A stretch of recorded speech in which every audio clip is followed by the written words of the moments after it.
Hello కానమోకు కథావచనం మోహనవచనం పరిజ్ఞాన హితభాండం నిత్య చదువరి శ్రోతలకు ఆహ్వానం నమస్కారం.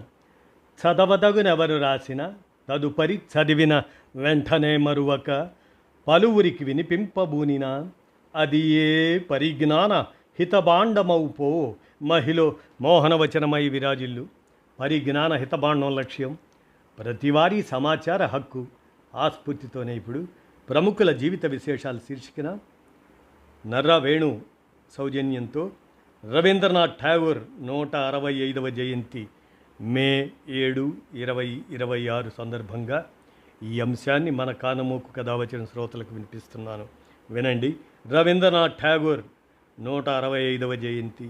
ఇక వినండి ప్రముఖుల జీవిత విశేషాలు శీర్షికన భారతదేశానికి జాతీయ గీతాన్ని అందించిన విశ్వకవి, ఆసియాలో మొదటి నోబెల్ గ్రహీత రవీంద్రనాథ్ ఠాగూర్ 165వ జయంతి నేడు 7/5/2026. రవీంద్రనాథ్ ఠాగూర్ వంగదేశంలో 1861 మే 7వ తేదీన అనగా 165 సంవత్సరాల క్రితం దేవేంద్రనాథ్ ఠాగూర్ శారదాదేవిలకు 14వ సంతానంగా రవీంద్రనాథ్ ఠాగూర్ జన్మించారు. ఈ సందర్భంలో మనం మహాత్మా గాంధీ కన్నా రవీంద్రనాథ్ ఠాగూర్ 8 సంవత్సరాలు పెద్దవాడుగా మనం గుర్తించవచ్చు. మరి రవీంద్రనాథ్ ఠాగూర్ ఆయన బాల్యం చాలా చోద్యంగా గడిచింది. ఆమదం దీపం ముందు పుస్తకం పట్టుకొని కూర్చొని ఆవలిస్తూ కునికిపాట్లు పడుతూ చదివేవాడు. నిద్రలేవగానే ఇంటి తోటలోకి పోయి ప్రకృతి సౌందర్యాన్ని చూసి ఆనందించేవాడు. కథలంటే చెవి కోసుకునేవాడు. సామాన్య దుస్తులతో నిరాడంబరంగా పెరిగాడు. బాల్యంలో ఇంట్లోనే 4 గోడల మధ్య ఉండవలసి రావటంతో ఆయనకు బయటి ప్రపంచం అద్భుతంగా తోచేది. ప్రపంచం ఒక రహస్యం అని, ఆ రహస్యాన్ని తెలుసుకోవాలని కుతూహలపడేవాడు. రవీంద్రుడు కేవలం రచయితగానే ఉండిపోక బాలల హృదయాలను వికసింపజేయటానికై ప్రాచీన మునుల గురుకులాల తరహాలోనే శాంతినికేతన్గా ప్రసిద్ధి చెందిన విశ్వభారతి విశ్వవిద్యాలయాన్ని స్థాపించాడు. అది 5 విద్యార్థులతో మొదలై క్రమంగా విస్తరించింది.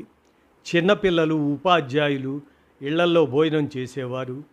ప్రాతకాలానే నిద్రలేవటం, కాలకృత్యాలు తీర్చుకొని తమ గదులను తామే శుభ్రపరుచుకొని స్నానం చేయటం, ప్రార్థన చేయటం, నియమిత వేళల్లో నిద్రపోవటం వారి దినచర్యగా ఉండేది.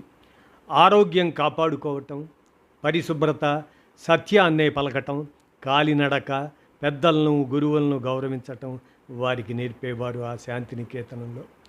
ఇక స్వాతంత్ర సాధన, జనగణమన అనేవి మనం గుర్తుపెట్టుకుంటే రవీంద్రుడు మొదటి నుండి జాతీయ భావాలు ఉన్నవాడు.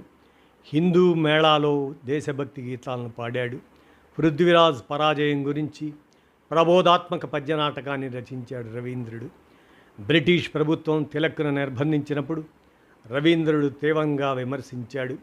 బెంగాల్ విభజన ప్రతిఘటనోద్యమంలో రవీంద్రుడు ప్రముఖ పాత్ర వహించాడు.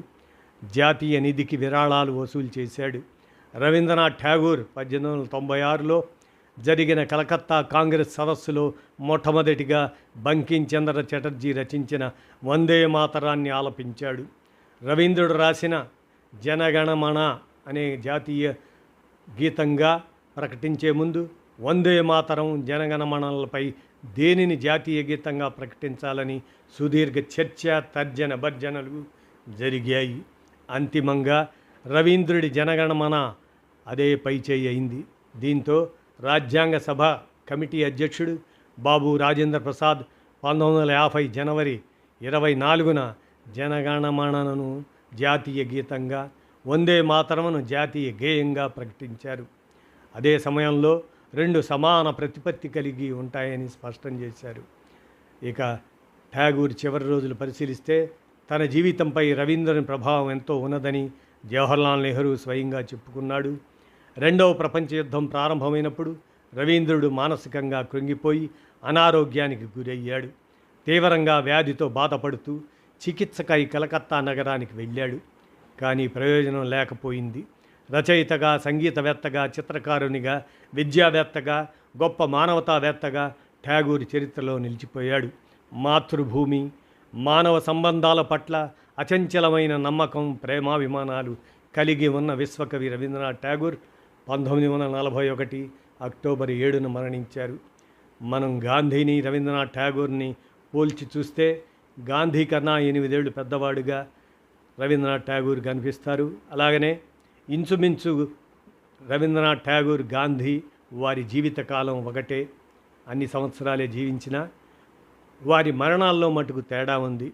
గాంధీ హత్య గావింపబడటం, రవీంద్రనాథ్ ఠాగూర్ సహజ మరణం పొందటం జరిగినటువంటి సందర్భంగా మనం ప్రముఖుల జీవిత విశేషాల శీర్షికన రవీంద్రనాథ్ ఠాగూర్ 165వ జయంతి మే 7, 2026ను మనం ప్రముఖుల జీవిత విశేషాల శీర్షికన తెలియజేసుకుంటూ ఈ అంశాన్ని మన కానమోకు కథావచన శ్రోతలకు వినిపించాను.